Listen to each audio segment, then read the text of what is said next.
ഒന്നും രണ്ടും പാവപ്പെട്ട ചെറുപ്പക്കാരല്ല.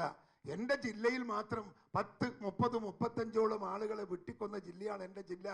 ആ ജില്ലയിലെ ഈ പരിശതം കുടുംബ രക്തസാക്ഷികളുടെ കുടുംബത്തെ ദൈനംദിനം കണ്ടുകൊണ്ടിരിക്കുകയും അവരുടെ എല്ലാ പ്രശ്നങ്ങളും നോക്കിക്കൊണ്ടിരിക്കുന്ന ഒരാളാണ് ഞാൻ. ടി പി ചന്ദ്രശേഖരൻ കൊലപാതകത്തിൽ നേരിട്ട് പങ്കെടുത്തവരും അതിൽ നേരിട്ട് പങ്കുള്ളവരും ശിക്ഷിക്കപ്പെട്ടെങ്കിലും ഗൂഢാലോചന നടത്തിയവർ ഇപ്പോഴും നിയമത്തിന് പുറത്താണ്. ടി പി വധക്കേസിലെ ഗൂഢാലോചന കേസിൽ നീതി കിട്ടുന്നതുവരെ ഞങ്ങളും പോരാടും. സത്യത്തിൽ കേരളത്തിൻ്റെ ജുഡീഷ്യറിയിൽ ഒരു അപൂർവമായ വിധിയാണ് ഈ ചന്ദ്രശേഖരൻ കൊലക്കേസോടനുബന്ധമായ വിധി നമ്മുടെ മുൻപിലുണ്ടായത്.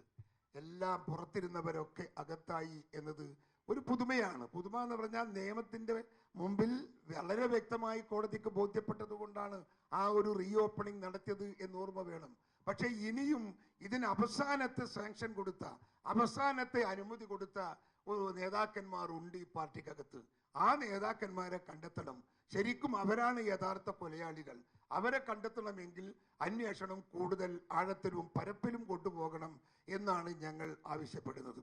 ചന്ദ്രശേഖരൻ കൊലപാതകത്തിൽ നേരിട്ട് പങ്കെടുത്തവരും അതിൽ നേരിട്ട് പങ്കുള്ളവരും ശിക്ഷിക്കപ്പെട്ടെങ്കിലും ഗൂഢാലോചന നടത്തിയവർ ഇപ്പോഴും നിയമത്തിന് പുറത്താണ്. ടി പി വധക്കേസിലെ ഗൂഢാലോചന കേസിൽ നീതി കിട്ടുന്നത് വരെ ഞങ്ങളും പോരാടും. ഞങ്ങൾ പിറകെയുണ്ടെന്ന് ഞാൻ അവരെ ഓർമ്മിപ്പിക്കുകയാണ്. ടി പി കൊലക്കേസിൽ CPM-ന് പങ്കില്ലെന്ന് പറഞ്ഞ് സ്വയം വെള്ളപൂശാൻ ശ്രമിച്ചവർക്ക് ഹൈക്കോടതി നൽകിയ ഈ പ്രഹരത്തിന് 51 വെട്ടിൻ്റെ അപ്പുറത്തുള്ള കാഠിന്യം തന്നെയുണ്ട് എന്നതാണ് യാഥാർത്ഥ്യം.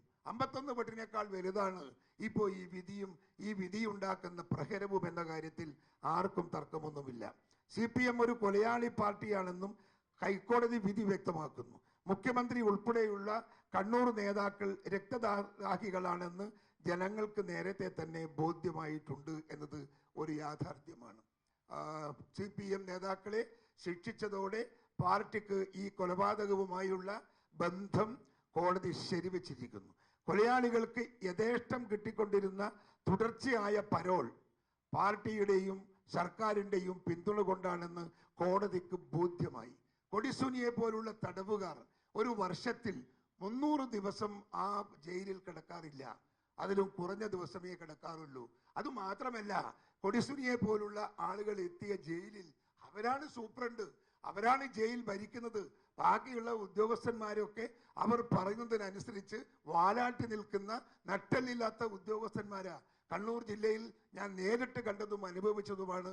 അതുപോലെ തന്നെ മറ്റ് ജില്ലകളിലും ഇതുപോലെ പരാതി വന്നപ്പോൾ ഞാൻ പോയി അന്വേഷിച്ചിട്ടുണ്ട്. തൃശ്ശൂരിൽ ഞാൻ പോയി അന്വേഷിച്ചിട്ടുണ്ട്. അവിടെയൊക്കെ ഉദ്യോഗസ്ഥന്മാരെ അടക്കി ഭരിക്കുന്നത് കൊടിസുനി പോലുള്ള ഈ കേസിലെ കുറ്റവാളികളാണ് എന്നതാണ് സത്യം.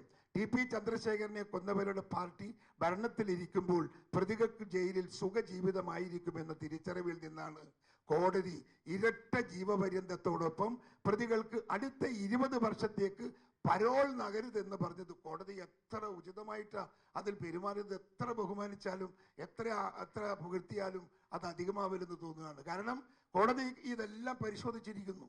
ജയിലിൽ പരോളാണ് ഉള്ള ദിവസം 360 ദിവസം ഉണ്ടെങ്കിൽ 355 ദിവസവും പരോളിലാണ്. ആ പരോൾ കൊടുക്കാൻ പാടില്ല എന്നുകൂടി അത് മനസ്സിലാക്കിയിട്ടാണ് കോടതി അത്തരമൊരു വിധി പ്രഖ്യാപിച്ചത് എന്നെനിക്ക് തോന്നുകയാണ്. പാർലമെന്റിലെ തെരഞ്ഞെടുപ്പിൽ പ്രധാന വിഷയങ്ങളിലൊന്ന് CPM-ന്റെ അക്രമ രാഷ്ട്രീയം തന്നെയായിരിക്കും. ഞങ്ങളത് പൊക്കിയെടുത്ത് മുൻപോട്ട് കൊണ്ടുപോകും. ഒന്നും രണ്ടും പാവപ്പെട്ട ചെറുപ്പക്കാരല്ല. എൻ്റെ ജില്ലയിൽ മാത്രം 10, 30, 35ഓളം ആളുകളെ വെട്ടിക്കൊന്ന ജില്ലയാണ് എൻ്റെ ജില്ല. ആ ജില്ലയിലെ ഈ പരിശതം കുടുംബ രക്തസാക്ഷികളുടെ കുടുംബത്തെ ദൈനംദിനം കണ്ടുകൊണ്ടിരിക്കുകയും അവരുടെ എല്ലാ പ്രശ്നങ്ങളും നോക്കിക്കൊണ്ടിരിക്കുന്ന ഒരാളാണ് ഞാൻ.